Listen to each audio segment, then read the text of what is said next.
हे महान सर्वशक्तिमान परमेश्वर, आप सत्य में महान है प्रभु, आपके जैसा और कोई परमेश्वर नहीं।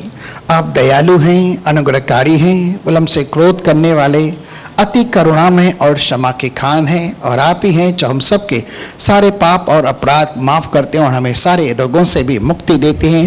पिता प्रभु यीशु मसीह के नाम से स्थान पर एक बार फिर आपका स्वागत करते हुए ये सारी स्तुति, आराधना, धन्यवाद और जय की भेंट जो स्तुति, आराधना और गीतों के द्वारा गाए गए सुर, लय, ताल और वाद्यों के साथ, तरंगों के साथ हम आपके प्रति अर्पित करते हैं। और इन अद्भुत गवाही के लिए भी तेरा धन्यवाद कि किस तरह से आपने उस बच्चे रमेश को उस फिट्स की बीमारी से आपने मुक्ति दी और उस घर के अंदर शांति दी। प्रभु इस छंगाई के लिए, छुटकारे के लिए भी तेरा धन्यवाद। और धन्यवाद करते हैं कि तेरे द्वारा प्राप्त की गई कमाई का कुछ अंश हम तेरे समक्ष ले आते हैं। हमारे इन सब बेटों को स्वीकार करें कि मनुष्य क्या है जो तुझे कुछ दे, वरन हम तो तेरे ही द्वारा प्राप्त करते हैं, तुझे कुछ देते हैं। हमारे इन सब बेटों को आप स्वीकार करें और इन्हें पवित्र ठहराएं, क्योंकि जो तेरा है वह तेरे लिए पवित्र है। और हम तेरे प्रति प्रेम को प्रकट करने के लिए इन सब बेटों को ले आए हैं। हम दुआ करते हैं प्रभु यीशु मसीह के नाम से, तू भी अपने वचन के अनुसार हमारे लिए आकाश रूपी झरोखों को खोलकर हम पर अपरंपार आशीष की बारिश को उंडेल, और वह भी महिमा के दन के अनुसार मसीह में हम में से हर एक को वह अनुग्रह के, ताकि जो कुछ हमें आवश्यक हो सब कुछ हमारे पास बहुतायत से रहे और कोई कमी घटी न हो। और इसके विषय में मसीह जो लकड़ी पर लटक कर निर्धन बना और निर्धनता के श्राप को तोड़ दिया, आज हर एक उस भाई और बहन के जीवन में जिन्होंने दिया और जिन्होंने न भी दिया, लेकिन हर एक के जीवन से उस निर्धनता के कर्ज को तोड़ दे, तंगी मंदी के श्राप को तोड़ दे, और यीशु मसीह के पवित्र नाम से हर एक को धनारा की, अर्थात अब्राहम की आशीषों से बढ़कर आशीष कर, ताकि किसी के जीवन में कोई कमी घटी न हो। पवित्र पिता, जहाँ धन व्यर्थ बर्बाद होता है उन सारी बुराइयों को घर, परिवार, कार्य, व्यापार से दूर हटा, लेकिन प्रभु यीशु के नाम से जो तेरे द्वारा प्राप्त हो धन, प्रभु उनके अंदर दुख न हो, लेकिन तेरी महिमा के लिए हर एक के जीवन के अंदर सुख, शांति, आनंद और स्वास्थ्य बना रहे, हमारी दिल से दुआ है। होने दे पिता, मुझे भी अपनी आत्मा के सामर्थ्य से भर, एक नए अभिषेक से आशीषित कर, और तेरा अनुग्रह मेरे लिए पर्याप्त हो, ताकि तेरी सामर्थ मेरे निर्बलता के अंदर प्रकट होने पर और सिर्फ तेरी महिमा के लिए ही पिता आज के शब्द के द्वारा तेरी आत्मा अद्भुत रीति से कार्य करे। हम आपका दिल से धन्यवाद करते हैं, सारा आदर महिमा तुझे देते हैं प्रभु यीशु मसीह के नाम से, आमीन। चलिए, परमेश्वर के नाम की महिमा हो। आज एक नए शब्दों को देख रहे हैं और मेरी कोशिश है कि आज ये टॉपिक एक ही सभा के अंदर पूरा हो जाए, और मेरे पास पर्याप्त समय है। तो हम चल रहे हैं प्रेरितों की पुस्तक 28 अध्याय 1 से लेके हम चंद शब्दों को पढ़ रहे हैं। प्रेरितों की पुस्तक 28 अध्याय। जब हम बच निकले तो जाना कि यह टापू मिलिते कहलाता है। हाँ, जब हम बच निकले तो हमने यह जाना यह जो टापू है वह मिलिते कहलाता है, अर्थात माल्टा टापू कहलाता है। और उन जंगली लोगों ने हम पर अनोखी कृपा की। देन एक एक शब्द के ऊपर ध्यान देना। जंगली लोग, क्या जंगली लोग कृपा करते हैं? चलिए आगे बढ़ता, फटाफट जा रहे हैं। क्योंकि मेह के कारण जो बरस रहा था और जारे के कारण उन्होंने आग सुलगाकर हम सबको ठहराया। क्या सुलगाकर? आग सुलगाकर हम सबको ठहराया। आगे, जब पौलुस ने लकड़ियों का गट्ठा बटोरकर आग पर रखा। क्या बटोरा? लकड़ी का गट्ठा, लकड़ियों का गट्ठा, ठीक है। कहाँ पर रखा? आग पर। आग पर रखा तो एक सांप आंच पाकर निकला और उसके हाथ से लिपट गया। क्या निकला? बोले सब लोग, बोले सांप। सांप निकला आंच पाकर। और जब उन जंगलियों ने सांप को उसके हाथ में लटकते हुए देखा, हाँ, तो आपस में कहा, सचमुच यह मनुष्य हत्यारा है। हाँ, कि यद्यपि समुद्र से बच गया तो भी न्याय ने जीवित रहने न दिया। हाँ, तब उसने सांप को आग में झटक दिया। कहाँ झटका? आग में। आग में झटका। आगे, और उसे कुछ हानि न पहुंची और कुछ भी नुकसान पौलुस का नहीं हुआ। परंतु वे बात जोते थे कि वह सूझ जाएगा या एकाएक गिर के मर जाएगा। परंतु जब वे बहुत देर तक देखते रहे और देखा कि उसका कुछ भी नहीं बिगड़ा, तो और ही विचार कर कहा, यह तो कोई देवता है। क्या है? यह पौलुस के विषय में क्या लिखा है? यह तो कोई देवता है। पहले बोल रहे थे ये तो हत्यारा है, अब बोल रहे हैं ये तो देवता है। एक मिनट के लिए आंखें बंद करके पिता परमेश्वर प्रभु यीशु मसीह के नाम से यह सारा पवित्र शास्त्र पवित्र आत्मा की प्रेरणा से रचा गया है, शिक्षा के लिए, सुधार के लिए, उपदेश देने के लिए, ताकि मनुष्य सिद्ध बन सके। और दुआ करते हैं कि पिता आज हम सबको जो कलीसिया स्थान पर बैठी है, हम सबको सुनने के लिए कान दे और बूझने के लिए समझ दे, और तेरा शब्द आज हमारे बीच काम करे, और आज के शब्द के द्वारा सत्य में तेरी अद्भुत भस्म करने वाली अग्नि हम सब के मध्य में उतरने पाए, और यीशु मसीह के पाक पवित्र नाम से उस अग्नि के उतरने के द्वारा न केवल शैतान के कारण नाश हो, परंतु सोना जैसे भट्ठे के अंदर रखा जाता है आग के, वो उसके अंदर से हर प्रकार की मलिनता, अशुद्धता मिटाई जाती है, और उसे बहुमूल्य, शुद्ध और खड़ा सोना करके तैयार किया जाता है, जिसकी कीमत होती है। और आज हम दुआ करते हैं हमारे जीवनों के अंदर शरीर हो या प्राण हो या आत्मा की जो भी मलिनता है, आज वह अग्नि हम सब के ऊपर उतरे, जो पवित्र आत्मा की अग्नि है, और हमारे अंदर से हर प्रकार की मलिनता को नाश करके, शुद्ध करके प्रभु तेरी महिमा के लिए हमें सोने के समान निखारे, सुंदर बनाए, चमकदार बनाए, ताकि हम भी सिद्ध हों, हम भी खरे हो, और तेरी महिमा हमारे जीवन से होने पाए। पवित्र आत्मा स्थान पर मैं आपका स्वागत करता हूँ, तेरे स्वर्ग अग्नि का स्थान पर मैं स्वागत करता हूँ, और यीशु मसीह के नाम से दुआ करता हूँ जितने भी दुष्ट के कार्य हैं वे आज कलीसिया के मध्य में से नाश हो, और तेरी भस्म करने वाली अग्नि न केवल हरेक के ऊपर आकर उतरे, लेकिन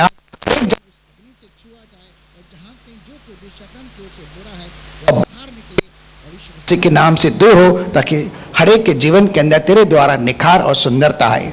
आपका दिल से धन्यवाद यीशु मसीह के नाम से, आमीन। चलिए यहाँ पर हम पढ़ रहे हैं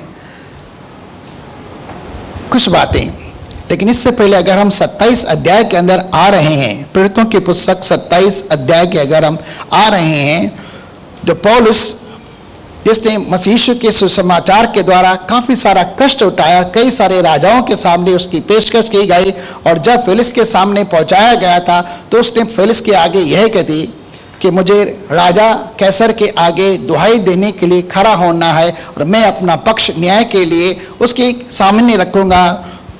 तो अगर वह वहाँ दुहाई न देता तो शायद उसका न्याय वहीं पर हो जाता, लेकिन परमेश्वर ने जिस समय उसे बुलाहट भी दी थी पौलुस को, तो उसे कहा था कि तुझे कैसर के सामने जाना है और उसके सामने गवाही देनी है। इसलिए परमेश्वर की ओर से उसने अगुवाई पाकर एक जहाज के द्वारा, समुद्र के द्वारा, जिसके अंदर 276 लोग थे, उसके साथ सेनापति भी था, सूबेदार भी था, एक बहुत बड़ा पानी का जहाज, उस पानी के जहाज के अंदर लगभग 276 लोग बैठे।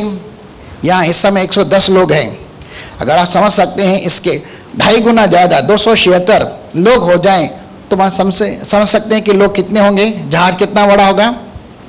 वो 276 लोग, और उनके लिए एक जगह से दूसरी जगह जाना, सुबह, दोपहर, शाम, रात, खाना पीना, सब कुछ वगैरह वगैरह, आप समझ सकते हैं मनुष्य के लिए क्या कुछ जरूरी है, उस जहाज के अंदर रखा गया था। लेकिन पौलुस ने उसने मना भी किया था कि हमें इस तरफ से इस समय नहीं जाना चाहिए, क्योंकि जाड़े का समय, हवा हमारे विरुद्ध में हो रही है, और हमें यहाँ पर रहना चाहिए जब तक ये तूफानी मौसम बंद हो जाए।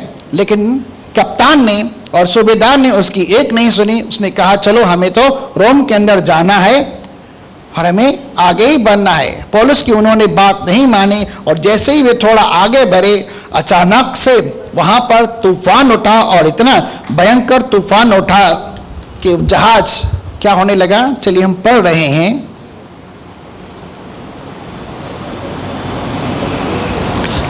प्रेरितों की पुस्तक 27 अध्याय उसका 13 पढ़ते हैं हम, 13 और 14। जब कुछ कुछ दक्षिणी हवा बहने लगी, दक्षिण से हवा, जोरदार हवा बहने लगी, तूफानी हवा, तो यह समझकर कि हमारा मतलब पूरा हो गया, लंगर उठाया और किनारा धरे हुए करेते के पास से जाने लगे। हाँ, आगे।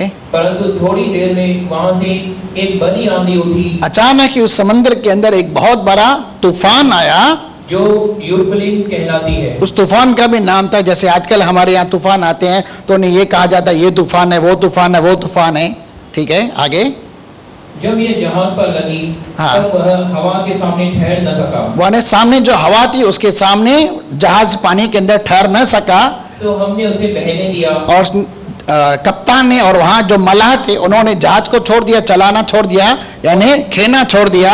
और क्या किया, जहाज कैसे छोड़ा, तो हवा के बहाव के अंदर जहाज एक अलग ही दिशा के अंदर जा रहा है, बहते बहते पानी पर।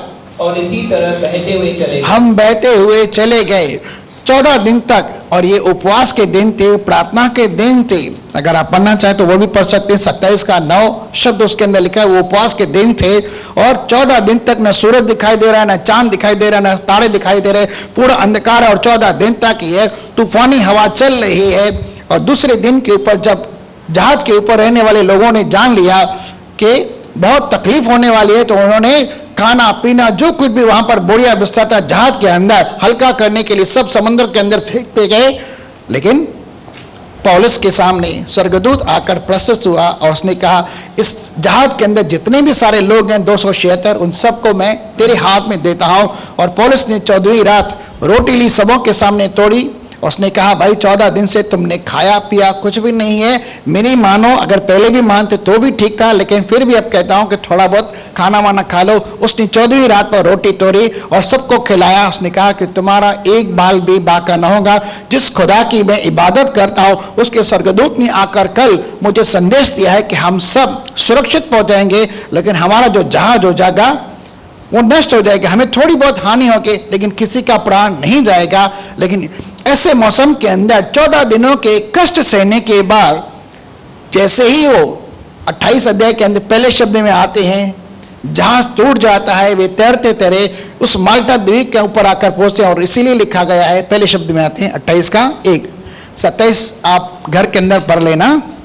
जब हम बच निकले, जब हम उस तूफानी समुद्र से हवाओं से बच निकले, जहाज टूट गया है, बच निकले, तो जाना कि यह टापू मिलीते कहलाता है। और जो आइलैंड के ऊपर वे आकर उतरे, उन्होंने जाना है इस आइलैंड का नाम है माल्टा, यहां मिलेतुस भी कह सकते हैं। आगे, और उन जंगली लोगों ने हम पर अनोखी कृपा की। देखिए यहां पर कौन है, वो आइलैंड जो था एक पिछड़ा हुआ आइलैंड था और वहां पर जंगली लोग रह रहे हैं। और जंगली लोग देते हैं, तो आपने अक्सर से देखा होगा, कभी फिल्मों के अंदर देखा होगा, हू हा न जाने क्या कुछ करते हैं, भाले वाले तलवारें तीर वीर लेके आते हैं। और अगर कोई इंसान मिल भी जाता है तो उन्हें क्या करते हैं, पकड़ कर बांध कर उसे खाना खाने के तौर पर ले लेते हैं। ये जंगली लोग थे। लेकिन परमेश्वर की अद्भुत दया कृपा है कि पौलुस और उसके साथ जो 276 लोग आए हैं, इनके ऊपर उन लोगों ने, जंगली लोगों ने कृपा दृष्टि की। ये परमेश्वर का स्पेशल अनुग्रह है पौलुस के ऊपर कि जंगली लोग भी उसके साथ कृपा का व्यवहार कर रहे हैं और उसे मार नहीं रहे, लेकिन कृपा के द्वारा उसे अपने यहाँ उतार रहे हैं। आगे, क्योंकि वहन के कारण जो बरस रहा था, अब वहां पर बारिश भी हो रही है। और पहले ये समंदर में तैरते तैरते 14 दिन से भूखे प्यासे कमजोर होकर वहां पर उतरे और पूरे गीले लगे पड़े हैं। और ऊपर से हल्की सी बारिश गिर रही है। और जाड़े के कारण उन्होंने आग सुलगाकर, और क्या था, जाड़े का मौसम यानी ठंडी का भी मौसम था। उस आइलैंड के ऊपर जबरदस्त ठंडी भी पड़ रही थी। आगे, जाड़े के कारण आग सुलगाकर उन्होंने आग लगाई, यानी आग लगाई यानी आग सुलगाई। जैसे कभी कभी हम ठंडी के अंदर आग जलाते हैं हाथ सेकने के लिए, अपने शरीर को गर्मा करने के लिए, तो उन्होंने क्या की, आग लगाई। ठीक है, हम सबको ठहराया और हम सबको वहां पर अपॉइंट किया, एज अ मेहमान करके, एज अ गेस्ट करके उस आइलैंड के ऊपर उतारा गया। जब पौलुस ने लकड़ियों का गट्ठा बटोरकर आग पर रखा, हाँ। तो एक सांप आंच पाकर निकला और उसके हाथ से लिपट गया। अब ठीक है, मैं 2-3 बातें आपके सामने रखने जा रहा हूं। हम पौलुस के विषय में क्या जानते हैं, पौलुस कैसा मनुष्य था। पौलुस ने कभी कहा था कि हमें बहुत सारे क्लेश उठाकर परमेश्वर के राज्य के अंदर प्रवेश करना है। और पौलुस का जीवन क्या था, क्या पौलुस प्रार्थनावादी था, क्या पौलुस को परमेश्वर के वचन का ज्ञान था, क्या पौलुस परमेश्वर की स्तुति आराधना आत्मा सच्चाई से करता था, क्या पौलुस कभी उपवास भी करता था। ये पौलुस के जीवन के अंदर नियमित कार्य थे कि वह परमेश्वर का शब्द, हालांकि उसने तो कई सारे किताबें लिख डाली हैं करके, रोमियो की पुस्तक पढ़ेंगे, पहला कुरिन्थियों पढ़ेंगे, सेकंड कुरिन्थियों पढ़ेंगे, उसके बाद काफ़ी सारी पुस्तकें जो खुद पौलुस ने लिखी और परमेश्वर के ज्ञान के द्वारा जो उसे मिला था और प्रकाशन की आत्मा जो मिली थी उसके ऊपर परमेश्वर के अनुग्रह से, उसके द्वारा उसने काफ़ी सारे वेद हमारे सामने प्रकट करके रखे। और पौलुस का जीवन वचन का जीवन था, इसलिए वो कहता है जैसे मैं मसीह की चाल चलता हूँ वैसे ही तुम भी मेरी सी चाल चलो। पौलुस के जीवन की कुछ बातें आपके सामने रखता हूँ। और पौलुस वो कहता है जाड़े में, उगाड़े में या उपवास और प्रार्थना के अंदर, कभी जंगलों में, कभी समुद्री तूफानों में मार खाते, बेंते खाते हैं, कोड़े खाते हैं, पत्थर वहाँ होते हुए, कभी जहाज में, कभी जंगलों में, कभी कहीं, कभी का बहुत सारा क्लेश उसने सका, एक नहीं, दो नहीं, तीन महा मिशनरी यात्राएं की। और उसको पता था कि मैं क्या करने जा रहा हूँ, उसके जीवन की क्या बुलाहट है। लेकिन पौलुस का जीवन किन 3-4 बातों के ऊपर ज़्यादा महत्व रखता था। वह बहुत ही प्रार्थना करने वाला इंसान था। दूसरा, वह बहुत ही उपवास करने वाला इंसान था। और वह परमेश्वर की आत्मा और सच्चाई से इबादत करने वाला था और परमेश्वर के वचन का उसे बहुत ही ज्ञान था। अब आपके सामने एक सवाल पूछ रहा हूँ। बाइबल में लिखा है पहला कुरिन्थियों 6 अध्याय के 17वें वचन के अंदर कि जो परमेश्वर की संगति में रहता है, चलिए पढ़ के देखते हैं, बाद में यहाँ पर आते हैं, कुछ समझाना चाहता हूँ मैं आपके। पहला कुरिन्थियों 6 अध्याय उसका 17वां शब्द मेरे ख्याल से।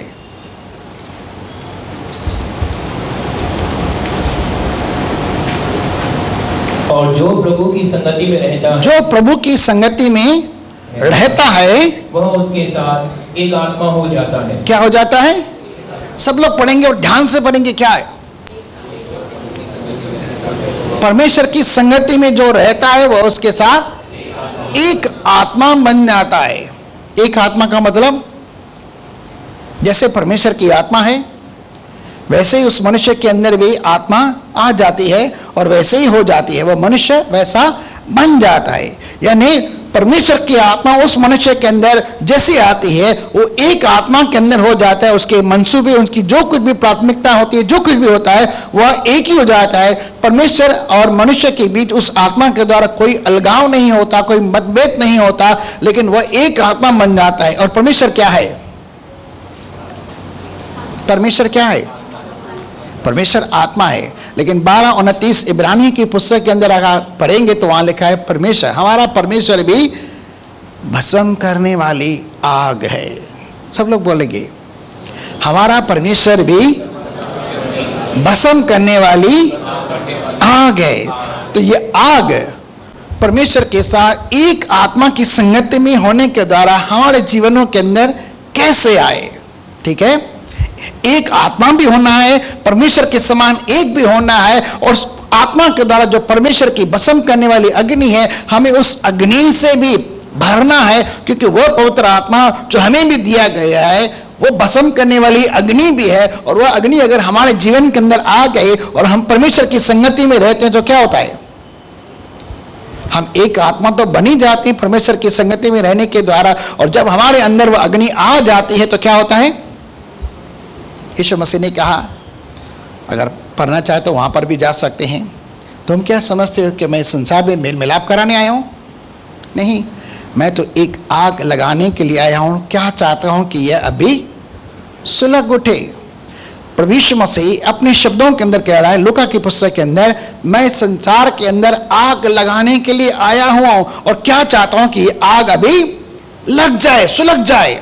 ठीक है, वो ऐसा कहता है। यूहन्ना बपतिस्मा दाता भी जब यीशु मसीह के बारे में कह रहा है मत्ती की पुस्तक 3 अध्याय के अंदर, वो कहता है मैं तो तुम्हें पानी से मन फिराव का, पापों की क्षमा का बपतिस्मा दे रहा हूं, लेकिन मेरे बाद जो आने वाला है वह मुझसे शक्तिशाली है, मैं उसके जुत्ती के बंद खोलने के लायक नहीं हूं। वह तुम्हें पवित्र आत्मा और आग से बपतिस्मा देगा। तो यहां पर क्या लिखा है? परमेश्वर खुद आग की बपतिस्मा, परमेश्वर खुद आग है। और जब वो हमें बपतिस्मा देता भी है तो वो अग्नि, पवित्र आत्मा की अग्नि, खुद जो परमेश्वर की अग्नि हमारे जीवन के अंदर आ जाती है। पौलुस को इन बातों का महत्व पता था और वह अक्सर इन 4 बातों के अंदर लगा रहता था। परमेश्वर के शब्द के ऊपर उसका ज्यादा भरोसा था। ऐसा नहीं कि परमेश्वर का शब्द बाहर से सुने, लेकिन वह लिखित कलाम के ऊपर ज्यादा महत्व दे रहा था।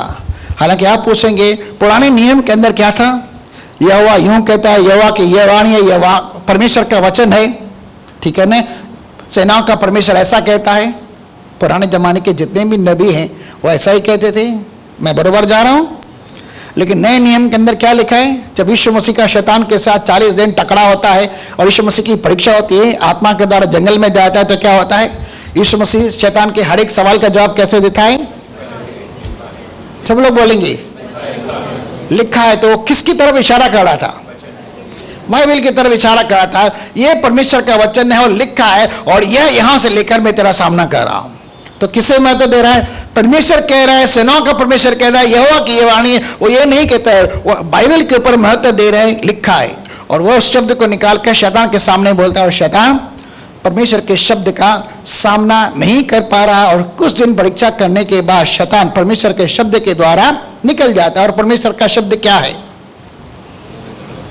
परमेश्वर खुद शब्द है, और वह शब्द क्या है, अभी हमने पढ़ा, परमेश्वर 12:29 के आधार भस्म करने वाली अग्नि है। पुराने नियम के अंदर और नए नियम के अंदर हो, कई बार परमेश्वर ने अपने आप को अग्नि के तौर प्रकट किया है। अब इसका मतलब ये नहीं कि आप मिथ्या के अंदर हो जाएं कि अग्नि देवता है, नहीं भाई, मेरा कहने का मतलब ये नहीं फिर आप कल जाके अग्नि की पूजा करो, नहीं, बिल्कुल भी नहीं।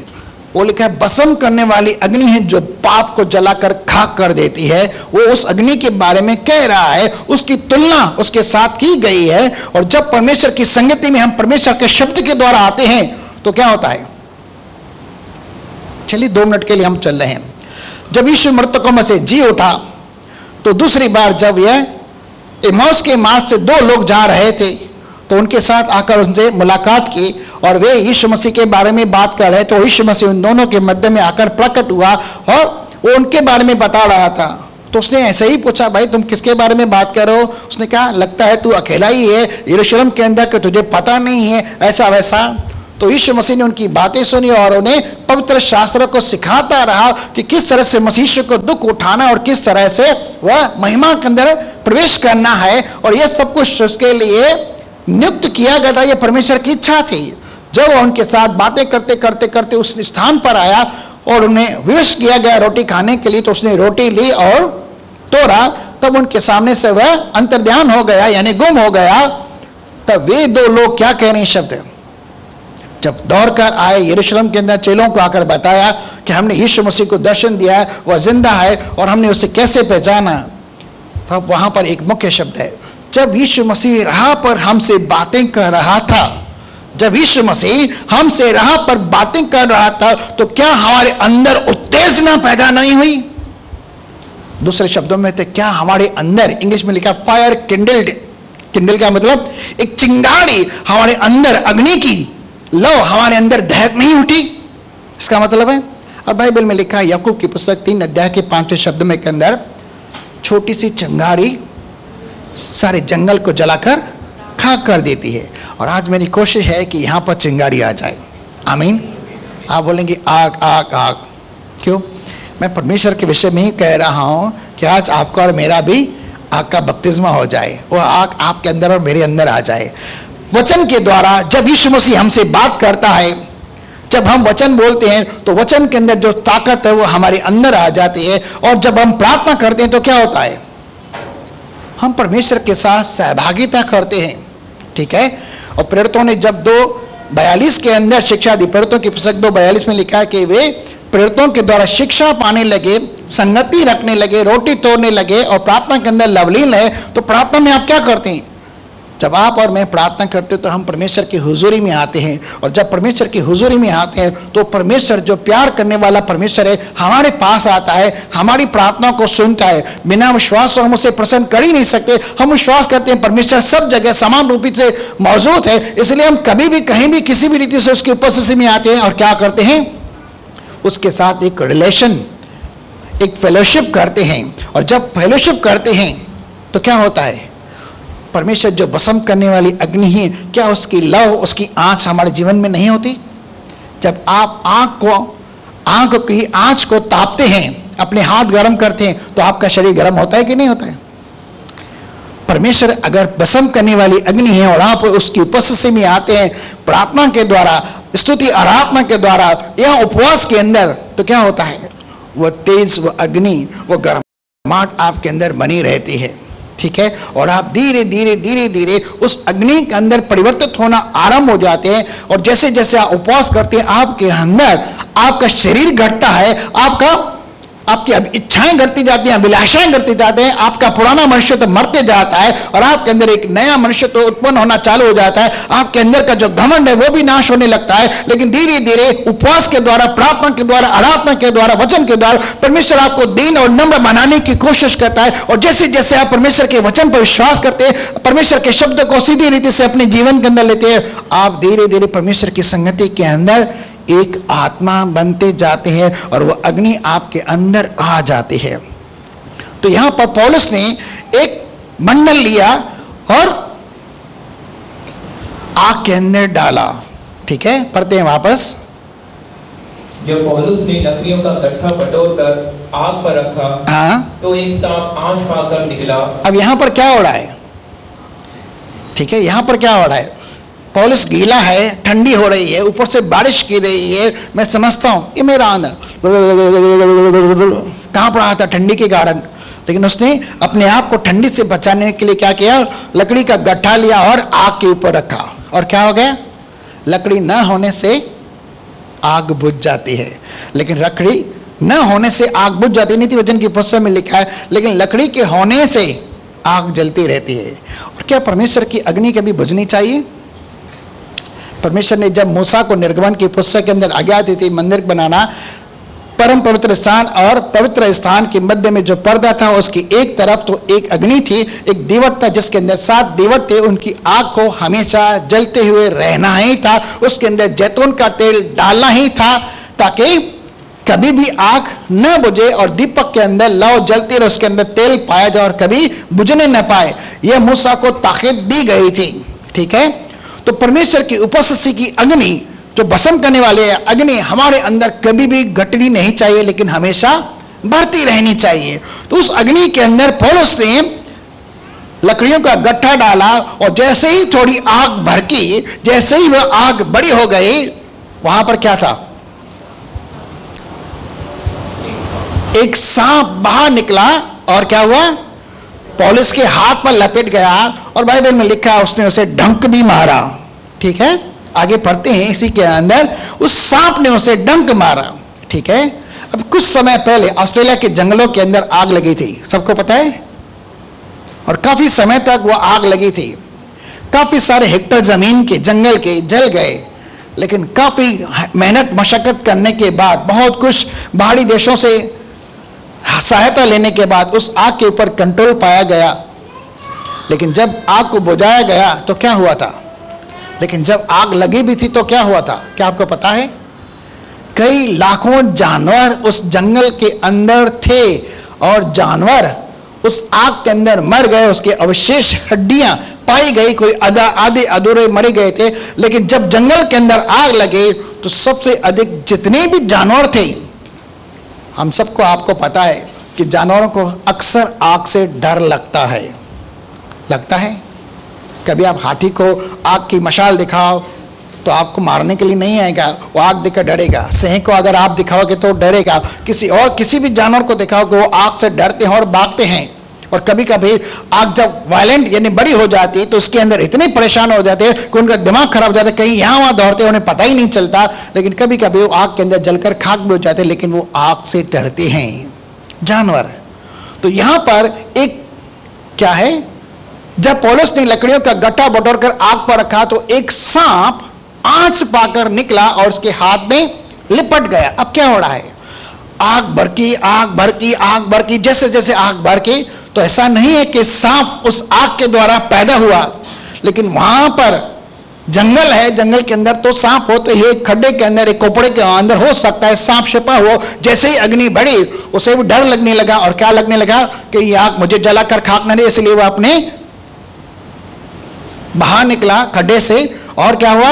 उसने ताव देखा और पौलुस को पकड़ लिया। और बाइबल की भाषा में सांप किसको कहते हैं? शैतान को, दुष्ट आत्माओं को कहते हैं। कभी कभी बीमारियों को भी कह देते। उसने पौलुस को पकड़ा और उसके हाथ से लिपट गया और उसे डंक मारा। आगे, जब उन जंगलियों ने सांप को उसके हाथ में लटकते हुए देखा तो आपस में कहा, सचमुच यह मनुष्य हत्यारा है। अब यह क्या कह रहे हैं? पौलुस के विषय में ये खूनी है। ठीक है, आगे, यद्यपि समुद्र से बच गया हाँ। तो भी न्याय ने जीवित रहने समुद्र के अंदर 14 दिन तक वह तूफानी जहाज के अंदर रहा, हवाओं के अंदर रहा, तूफानों में रहा, लेकिन उसके अंदर ये बच गया। चाहे भले इसके साथ ऐसा हुआ कि कुदरत की तरफ से ही बच गया, लेकिन न्याय ने इसे नहीं छोड़ा क्योंकि हत्यारा है, इसने खून किया हुआ है, इसलिए इस सांप ने उसे काटा।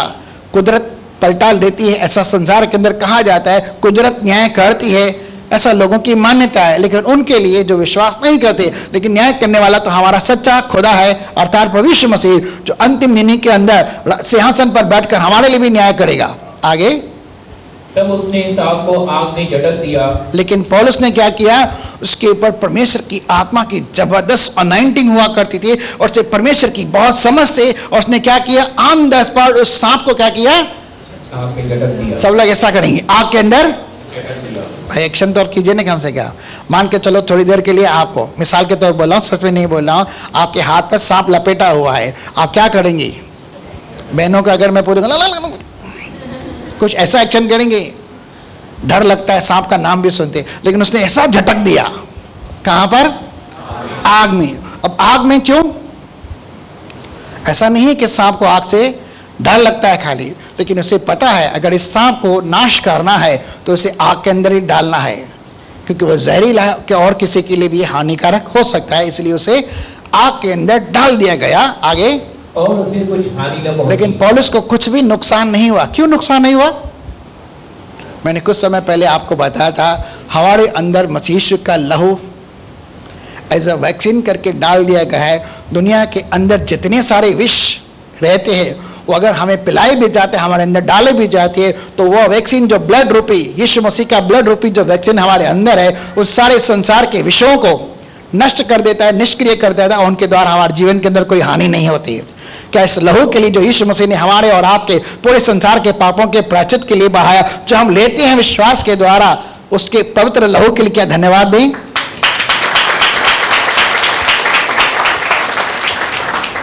तब उसने सांप को झटक कर आग के अंदर डाल दिया, और मेरा विश्वास है वह सांप आग के अंदर जलकर नष्ट हो गया। ठीक है, आगे, परंतु वे बात जो होते थे, लेकिन वे इंतजार करते रहे। कौन? जंगली लोग, उस टापू के लिए जो माल्टा कहलाता है। आगे, कि वह सूझ जाएगा, हाथ सूझ जाएगा। कभी कभी होता है सांप के डसने के द्वारा, बहुत सारे ऐसे जंतु रहते हैं, इंसेक्ट्स रहते हैं, जिसके काटने के द्वारा हाथ सूज जाता है, या जहाँ पर काटते हैं वहाँ सूजन आ जाती है। वो देखते रहे, सांप ने काटा है, हाथ सूज जाएगा, वो इंतजार करते रहे। या एकाएक गिर के मर जाएगा, एकाएक गिर के मर जाएगा, उसे चक्कर वक्कर आएंगे, उल्टियाँ करेगा, मुंह से पेन निकालेगा। परंतु जब वे बहुत देर तक देखते रहे, बहुत देर तक जंगली लोग इंतजार करते रहे, और देखा कि उसका कुछ भी नहीं बिगड़ा, और उन्होंने अनुभव किया, अरे इसका तो कुछ भी नहीं हो रहा है बुरा, न तो चक्कर आ रहा है, न फेन का आ रहा है, न मर रहा है, कुछ भी नहीं हो रहा है। हालांकि वह सांप सच में जहरीला सांप था। आगे, तो और ही विचार कर कहा, और उनकी विचारधारा क्या हो गई? यह तो कोई देवता है। कल तक कहने वाले थे, थोड़ी देर पहले वो कहने वाले थे ये हत्यारा है, यद्यपि ये तूफानों से बचकर आ गया है, लेकिन न्याय ने इसे जिंदा रहने न दिया, इसलिए सांप ने इसे काटा, ये खूनी है। लेकिन अब क्या कह रहे हैं? एक सांप के काटने के बावजूद ये मरता नहीं है। तब इनकी विचारधारा बदल जाती है, और ये तो कोई संसार के अंदर आपके लिए मेरे लिए भी काफ़ी सारे लोग कहते हैं, यार इन्होंने तो बहुत कुछ गड़बड़ कर दिया है, ये तो अपने उनको छोड़कर वहाँ पर चले गए हैं, उनकी मान्यता, उनके सिद्धांत अलग तरह से रहते हैं। लेकिन जब आप कर मेरे द्वारा कुछ काम होते हैं तो क्या कहते हैं? आपकी प्रार्थना के द्वारा, आपके विश्वास के द्वारा, आपके किसी भी कार्य के द्वारा, जो धर्म का कार्य उनके साथ आप करते हैं, उनके जीवन के अंदर कुछ भी भलाई, चंगाई, छुटकारा, आशीष कुछ भी होता है, तो क्या कहते हैं? यह तो कोई क्या है भाई, आखिरी पड़ी नहीं? पौलुस के विषय में यहां पर दूसरी बार शब्द आया, यह तो कोई, थोड़ी देर पहले बोले हैं हत्यारा है, अभी बोले हैं यह देवता है। ठीक है, किस तरह से समाज के अंदर, किस तरह से उस द्वीप के अंदर जो माल्टा द्वीप कहलाता है, लोगों की मेंटेलिटी थोड़ी देर के अंदर परिवर्तित हो गई। आगे उस जगह के आसपास पुबलियुस नाम उस टापू के प्रधान की भूमि थी। हाँ, उसने हमें अपने घर ले जाकर 3 दिन मित्र भाव से पहुनाई की। हाँ, यहाँ पर एज अ मेहमान करके उस माल्टा द्वीप का जो सरदार है उसके यहाँ पर बुलाया गया, उसके घर के अंदर लाया गया, और वहाँ पर उसका जो पिता है जिसका नाम पबलियुस है, उसका पिता अलग, पुबलियुस का पिता ज्वर और आंव लहू से रोगी पड़ा था। क्या था? अभी भाई कोई हिंदी में और इंग्लिश में मुझे ट्रांसलेट करके बताएगा इन दोनों बीमारियों का मतलब क्या होता है। खोलिए, किसी को अगर इंग्लिश में खोलना आता है करके फटाफट। इसे क्या कहते हैं? सरदार जो है पबलियुस है, उसका पिता उस टापू के अंदर बीमार पड़ा है और उसे 2 बीमारियां हैं। एक तो ज्वर, ज्वर का मतलब टाइफाइड, बड़ा बुखार, ठीक है, सिंधी में जाना मुद्दे बुखार, या मलेरिया हो सकता है, डेंगू हो सकता है, चिकनगुनिया हो सकता है, कुछ भी बड़ा बुखार हो सकता है। एक तो उसे बुखार है और दूसरा है आंव लहू। आंव लहू का मतलब हाँ क्या बोलते हैं भाई, जहां से क्या बोलूं अभी, हाँ, शरीर के स्राव से खून बह रहा है, जैसे हम पाइल्स या फिशर या फिस्टुला करके कहते हैं, उस प्रकार की बीमारी है कि टॉयलेट की जगह से उसका खून निकल रहा था। वो बीमारी थी पाइल्स की। और क्या हो रहा है? सो पौलुस ने उसके पास घर में जाकर प्रार्थना की। देखिए, पौलुस प्रार्थना करने वाला आदमी है, लेकिन मैं अभी कुछ और बातें आपके सामने। पौलुस उसके घर में गया एज ए मेहमान बनकर और सरदार के पिता के लिए प्रार्थना की, जैसे आंव लहू की बीमारी थी और बड़ा टाइफाइड था। आगे, और उस पर हाथ रखकर, क्या रखा? उस पर हाथ रखा। क्या रखा? ठीक है, उसे चंगा किया। और क्या किया? लेकिन थोड़ी देर पहले इसी हाथ के ऊपर सांप ने काटा था, सही है ना? उसके हाथ से लिपट गया, उसे डंक मारा, ना तो हाथ सूजा, ठीक है। अब मैं यहां पर आपको कुछ कह रहा हूं। जिस जगह पर शैतान ने पुराने जीवन के अंदर आपको परेशान किया हुआ है, जिस एरिया के अंदर शैतान ने आपके जीवन के अंदर डंक मारा हुआ है, चाहे वह फाइनेंस हो, चाहे सेहत हो, चाहे शांति हो, चाहे जादू टोना, कभी दुष्ट आत्मा हो, या घर परिवार के अंदर कारण हो, आपको डरना नहीं है, चिंता नहीं करना है। आप जिन किन्हीं तूफानों से बाहर निकले हैं और शैतान ने जिन किन्हीं तूफानों के द्वारा, हालातों के द्वारा, परिस्थितियों के द्वारा आपके जीवन को बेहाल करने की कोशिश की है, आप थोड़ा धीरज धरिए, घबराइए मत। परमेश्वर पर विश्वास और भरोसा करते हुए धीरज के साथ परमेश्वर की बात जोते हुए आप बाहर निकलेंगे और परमेश्वर आपके लिए 100% रास्ता निकालेगा। और जहां जहां पर भी शैतान ने आपके जीवन के अंदर क्षतिग्रस्ती की है, आपका नुकसान पहुंचा है, हानि की है, उसी जगह के अंदर उसी तरह से परमेश्वर आपको वहां पर से इस्तेमाल करता है, और उसी जगह के द्वारा, उसी चीज के द्वारा परमेश्वर आपको अद्भुत रीति से आशीष करेगा। अगर आप विश्वास में रहते हैं, प्रार्थना में बने रहते हैं, वचन में बने रहते हैं, उपवास के अंदर बने रहते हैं, स्तुति आराधना के अंदर बने रहते हैं, तो वो अग्नि जो भस्म करने वाली अग्नि है, उसके माध्यम से आपके साथ आती है फेलोशिप के द्वारा, और उसी को इस्तेमाल करते हुए परमेश्वर आपको इस्तेमाल करके जहां पर शैतान ने, सांप ने पौलुस को डंक मारा है, वही हार प्रार्थना के द्वारा जैसे पबलियुस के पिता के सर पर आता है, तो क्या होता है? अच्छे से पढ़िए अभी। सो पौलुस ने उसके घर में जाकर प्रार्थना की और उस पर हाथ रखकर उसे चंगा किया। हालांकि यहां लिखा है पौलुस ने चंगा किया, लेकिन यीशु मसीह ने क्या कहा था? जो मेरे नाम पर विश्वास करेंगे उनमें ये चिन्ह होंगे कि नई नई भाषा बोलेंगे, विष पी जाएंगे तो हानि न होगी, सांप को भी उठा लेंगे तो भी कुछ नहीं होगा, और क्या होगा? वे मेरे नाम से दुष्ट आत्माओं को निकालेंगे और बीमारों पर हाथ रखेंगे, बीमार चंगे होंगे। पौलुस के जीवन में सांप ने काटा, आपको कहां पर काटा? आपके जीवन की पहले की परिस्थितियां क्या थी? अब परमेश्वर आपको उसी जगह, उसी तरह से आपकी गवाही के द्वारा औरों को बचाने के लिए जा रहा है। आपको बड़ी सामर्थ के साथ आशीष करके, अभिषेक करके आपको उसी जगह खड़ा कर रहा है। आपको छोड़ना नहीं है। अगर पौलुस चाहता तो इन 14 दिनों के तूफानी रातों के अंदर, समुद्र के अंदर कुरकुरा सकता था, बुड़बुड़ा सकता था, परमेश्वर को कंप्लेन कर सकता था, प्रभु तूने तो कहा था कि मुझे कैसर के सामने जाना है, पेश होना है और अपनी गवाही देनी है, दुहाई देनी है अपने न्याय के लिए। अब मैं समुद्र के रास्ते इतना सारा कष्ट, मेरे जीवन में इतना कष्ट क्यों? लेकिन क्या पौलुस ने कभी कुड़कुड़ाया?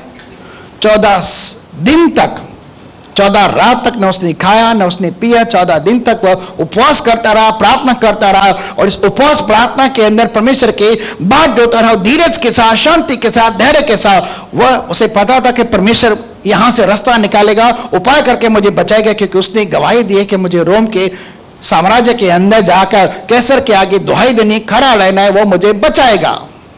ठीक है, लेकिन उसके जीवन में क्या था? कभी कुरकुराहट थी, कभी बुरबुराहट थी, कभी कंप्लेन की। उसने क्या, मेरे जीवन में ये क्यों तकलीफ है, मेरे जीवन में ये बीमारी क्यों है, मेरे जीवन के अंदर ये फाइनेंशियल क्राइसिस क्यों आ गए, मेरे जीवन में ये क्यों आया, वो क्यों आया, ऐसा क्यों आया, वैसा क्यों आया? नेवर एवर उसने कभी कंप्लेन नहीं की। लेकिन अगर पढ़ेंगे अच्छे से तो लिखा उसने 14 दिन तक उपवास किया और 14वीं रात उसने रोटी तोड़ी। और परमेश्वर का एक दिन पहले स्वर्गदूत आकर से कहता है, किसी की भी हानि नहीं होगी, सबके सब बचाए जाओगे। तो आज यहाँ पर जितने सारे उनके लिए, जहां पर आपको सांप नहीं काटा है, अर्थात शैतान ने आपको परेशान किया, आपकी कुछ भी शैतान के द्वारा हानि न की, क्योंकि परमेश्वर आपकी सारी हानि को दुगनी भरपाई के अंदर देने जा रहा है।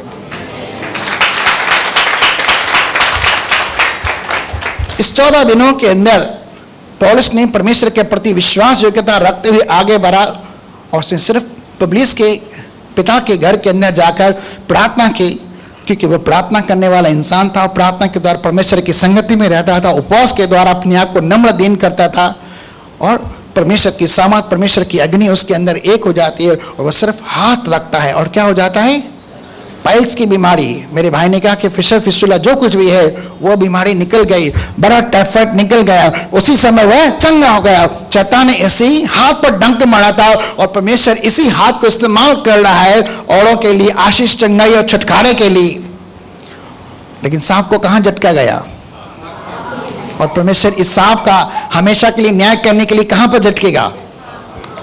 लिखा है थिस्सलुनीकी की पुस्तक में 2 अध्याय के अंदर, 2 थिस्सलुनीकी की पुस्तक में, वो अपने मुंह की श्वास से शैतान को उसकी सारी सामर्थ समेत कहां झटकेगा? आग के अंदर, जहां का कीड़ा कभी मरता नहीं, जहां की आग कभी बुझती नहीं, वह दिन रात वहां तड़पता रहेगा और वहां का धुआं हमेशा युगानुयुग के लिए उठता रहेगा। शैतान को वहां पर डाला जाएगा। तो शैतान की जगह कहां है? बोलो, आग में। कहां पर है? और जब आग सुलगती है तो उसकी लौ से, उसकी आंच से क्या होता है? वो बाहर निकलता है। कई बार ऐसा होता है, मैं भी प्रैक्टिकल एग्जांपल के तौर पर कहता हूं, काफी सारे लोग हमारे लिए ऐसी बुरी मान्यता रखते हैं कि ये लोग आते हैं हमारे घर में प्रार्थना करने के लिए। जब कभी इनके आराधनालय के अंदर जाते हैं, कलीसियाओं के अंदर, न जाने क्या होता है कि लोगों के अंदर से दुष्ट आत्माएं निकल जाती है। पहले तो पता भी नहीं होता, लेकिन यहाँ पर प्रकट हो जाती है। होता है कि नहीं होता है? अक्सर आप यहाँ पर देखते हैं कि कई सारे लोगों के अंदर से दुष्ट आत्माएं, भूत प्रेत निकल हो जाती हैं। क्या हम डालते हैं? लेकिन उनके अंदर पहले ही बनी रहती है। लेकिन जब वे परमेश्वर की उपस्थिति में आते हैं, जो भस्म करने वाली अग्नि है, तो उसकी आंच के द्वारा क्या होता है? वो बाहर निकलना हराम होता है, वो प्रकट होता है। बाइबल में लिखा है याकूब की पुस्तक के अंदर, तुम विश्वास करते हो कि परमेश्वर एक है तो अच्छा करते हो। दुष्ट आत्माएं भी विश्वास करते हैं परमेश्वर एक, और क्या होता है? वो थरथराता है, कांपता है। और भजन संहिता के अंदर लिखा है, वे तेरा नाम सुनते मेरे बस में हो जाते हैं और थरथराते हुए अपनी मांगों से बाहर आते हैं। क्योंकि परमेश्वर का वचन दोधारी तलवार से भी चौका है। सिर्फ यीशु मसीह का नाम सुनते ही मनुष्य के अंदर दुष्ट आत्मा रहते, भूत प्रेत रहते, कई कमजोरी बीमारियों की आत्मा रहती है, उसका जब शब्द ही सुनती हैं। और ये न्याय करने के लिए आ गया क्या? वो थरथराते हैं, कांपते हैं, बाहर निकलते हैं। और क्या होता है? अपनी अपनी मांगों से, अपने अपने किलों से, अपने अपने खंडों से बाहर निकलते हैं और लोगों के सामने ऐसा प्रकट होता है, भाई हम किसी के अंदर दुष्ट आत्मा डालते नहीं, किसी के अंदर भूत प्रेत डालते नहीं। परमेश्वर की उपस्थिति के अंदर ये काम ऑटोमेटिकली होता है। जहां परमेश्वर की उपस्थिति है वहां अग्नि होती है, उसकी हुजूरी के अंदर आजादी होती है, दुष्ट आत्माओं से छुटकारा होता है। क्योंकि लिखा है जहां परमेश्वर की आत्मा होती है वहां आजादी होती है, और जहां परमेश्वर की आत्मा होती है वहां आनंद की भरपूरी होती है। अर्थात दुष्ट आत्माओं के द्वारा हमारे जीवन के अंदर क्लेश, दुख, पीड़ा, तकलीफ हो सकती है, लेकिन जैसे ही हम उसकी उपस्थिति में आते हैं वो अपने आप को प्रकट करते हैं। ठीक है? और यीशु मसीह जब मंदिर में भी आता है तो ऐसे चोर, डाकुओं, लटोरों को सबको बाहर निकालता है और अपना मंदिर, जो परमेश्वर का मंदिर है, जो प्रार्थना का घर है, उसे शुद्ध करता है। ठीक है? ये मान्यता हमारे लिए, जो दुनिया के लोग कहते हैं, वो टोटली गलत है। सांप बिल में था, लेकिन जैसे ही अग्नि की आंच पाई वह हड़बड़ाहट के अंदर बाहर निकला, कहीं मैं जल कर न जाऊं, और वह निकलकर भागने लगा। और उस हड़बड़ाहट के अंदर पौलुस के हाथ पर पड़ा, वहां पर डंक मारा, लेकिन पौलुस को कुछ भी नहीं हुआ। क्यों? क्यों भाई? क्योंकि पौलुस के अंदर वह अग्नि भी थी, तो मसीह यीशु का लहू भी था, उसके अंदर परमेश्वर का पवित्र नाम भी था, इसलिए उसका कुछ बिगड़ा नहीं। शैतान ने उसे नाश करना चाहा, लेकिन शैतान को पता नहीं था इसके द्वारा मेरा ही न्याय हो जाएगा। मैं तो गलत चाल चला हूं परमेश्वर के संत को मारने के लिए, लेकिन मुझे पता नहीं परमेश्वर मेरा न्याय करके मुझे ही नाश कर देगा। और वह आग के अंदर झटका गया और वह नाश हो गया। अगर आपके जीवन के अंदर ऐसा कुछ है तो उसे आग के अंदर जलाकर खाक कर देना है। लेकिन ये आग सुलगेगी कैसे? छोटी सी चिंगारी के द्वारा। कैसे सुलगेगी? छोटी सी चिंगारी के द्वारा। और यीशु मसीह क्या कहता है? मैं संसार में आया हूं आग लगाने के लिए, और क्या चाहता हूं? ये आग इसी समय सुलग उठे। एक छोटी सी चिंगारी सारे वन को जलाकर खा करती है। उसके अंदर जितने सारे जानवर रहते हैं, जितने सारे पशु रहते हैं, वो क्या हो जाते हैं? कुछ तो भाग जाते हैं, लेकिन कुछ जलकर खाक भी हो जाते हैं। ये दुष्ट आत्माओं का, बीमारियों का, कमजोरी का नाश होने का, न्याय करने का एक नया तरीका है। उसे परमेश्वर की अग्नि के अंदर डाल दो, वो उसका खुद ब खुद न्याय करेगा, वो उसे नष्ट ही कर देगा। पौलुस का पिता ज्वर और आंव लहू से रोगी पड़ा था, सो पौलुस ने उसके पास जाकर प्रार्थना की, उस पर हाथ रखकर उसे चंगा किया। आगे जब ऐसा हुआ एक मनुष्य के जीवन में चंगाई आई। एक मनुष्य जिसके विषय में कहा गया है हत्यारा है, अब कहा जाता है यह तो देवता मनुष्य है। और सामने सामने सिम्टम पैदा हो रहा है कि एक बीमार इंसान जो सरदार का पिता है, उसे आंव लहू की बीमारी से मुक्ति मिली है, उसे टाइफाइड से छुटकारा मिला है सिर्फ प्रार्थना हाथ रखने के द्वारा। जब ऐसा हुआ तो उस टापू के बाकी बीमार आए। उस आइलैंड पर जितने सारे रोगी बीमार थे और चंगे किए गए, वो भी आए। हमें भी चाहिए, हमें भी चाहिए चंगाई, हमें भी चाहिए छुटकारा, हमें भी शैतान से मुक्ति चाहिए, हमें भी इन तकलीफों से मुक्ति चाहिए। और किसके पास आ रहे हैं? पौलुस वहां पर 3 महीने रहकर लोगों को सुसमाचार सुना रहे, प्रार्थना कर रहा है। और जितने सारे उस टापू के अंदर लोग थे, जितने सारे बीमार थे, कमजोर थे, वो क्या हो जाते हैं? सब चंगे हो जाते हैं। एक मणकल आप किन हालातों से गुजर रहे हैं, आप किसकी ओर बढ़ रहे हैं, हमारे लिए सब बातें मिलकर भलाई पैदा होती है। इसलिए कभी जिन हालातों के अंदर आप कुरकुराना नहीं, बुरबुराना नहीं, परमेश्वर के आगे क्वेश्चन खड़ा नहीं करना, मेरे साथ ऐसा क्यों? मन इस बात ये कहना, प्रभु तेरा धन्यवाद, इस बात के अंदर भी तू मेरे लिए भलाई पैदा करेगा। शैतान यहाँ मेरा नुकसान करने की कोशिश करा, लेकिन तू मेरी भलाई करेगा और मेरे द्वारा औरों को भी चंगाई छुटकारा देगा। मैं अपने आप को समर्पित करता हूँ कि मेरे जीवन के अंदर इस अग्नि को आने दे, ताकि इस अग्नि के द्वारा उस शैतान को जो लोगों को डंक मारा है, मैं उसे नाश कर सकूं अग्नि के अंदर। लेकिन अग्नि भड़केगी कैसे? जब आप परमेश्वर की उपस्थिति के अंदर आएंगे, वचन पर विश्वास करेंगे, वचन का कन्फेशन करेंगे, प्रार्थना करेंगे, परमेश्वर की स्तुति आराधना करेंगे, उपवास करेंगे, धीरे धीरे धीरे वो अग्नि बढ़ती जाएगी, बढ़ती जाएगी, बढ़ती जाएगी, बढ़ती जाएगी। और एक दिन ऐसी प्रचंड अग्नि बन जाएगी कि कोई भी सांप, कोई भी दुष्ट आत्मा, कोई भी जड़ उठना आपके सामने आएगा, उस अग्नि को जो आपके अंदर देखेगा, नहीं मैं इसे छू नहीं सकता, उसे कहेंगे इसके अंदर भस्म करने वाली अग्नि है, मैं उसका विरोध नहीं कर सकता, मैं इसके पास जा नहीं सकता, मैं इसके खिलाफ कुछ भी करने की कोशिश करूं उस पर सफल न होगा। उस अग्नि को देखेगा, क्योंकि आपको पता चले या न चले, लेकिन उसको पता है कि मैं किसका सामना कर रहा हूं। और उसके सामने सभी नमस्तक होते हैं, सभी घुटने टेकते हैं और उसके नाम से थरथराते भागते हैं। सारी कमजोरियां हो, चाहे बीमारियां हो, चाहे दुष्ट आत्मा हो, चाहे भूत प्रेत हो, उसके नाम से डरते हैं, कांपते हैं, थरथराते हैं, घुटने टेकते हैं और भागते हैं। और परमेश्वर खुद ब खुद उन्हें पकड़ कर आग के अंदर चपट देता है। तो आज के शब्द को थोड़ा बहुत समझे। अगर आप अनॉइंटिंग के अंदर बनना चाहते हैं, परमेश्वर की सामत में बनना चाहते हैं, तो मेरी आपसे एक ही हिदायत, सिर्फ 4 बातें। परमेश्वर के वचन को न केवल पढ़िए, लेकिन कन्फेस करना आराम कीजिए। आपके अंदर उत्तेजना अग्नि बढ़ेगी। जब आप प्रार्थना करेंगे, परमेश्वर की सहभागिता में रहेंगे, उसकी आँख से आप भी एक आत्मा बन पाएंगे।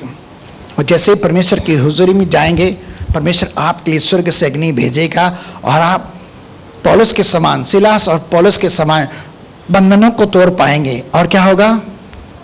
और जैसे जैसे आप उपवास के अंदर अपने आप को दीन करेंगे, नम्र बनेंगे, आपका शरीर का वजन तो घटेगा, लेकिन पवित्र आत्मा की सामर्थ आपके अंदर बढ़ती जाएगी और आप एक आत्मा बन जाएंगे। और जब आप एक आत्मा बन जाते हैं तो शैतान के लिए, दुष्ट आत्माओं के लिए, बीमारियों के लिए घातक बन जाते हैं और इससे शैतान डरता है। आप डरना चाहते हैं या शैतान को डराना चाहते हैं? शैतान आपसे डरे कि आप शैतान से डरे? क्या करना चाहते हैं? तो अभी निर्णय ले लीजिए और कहिए, चलिए आंखें बंद करते हैं, मेरा शब्द यहाँ पूरा हुआ। ये बातें आज से 6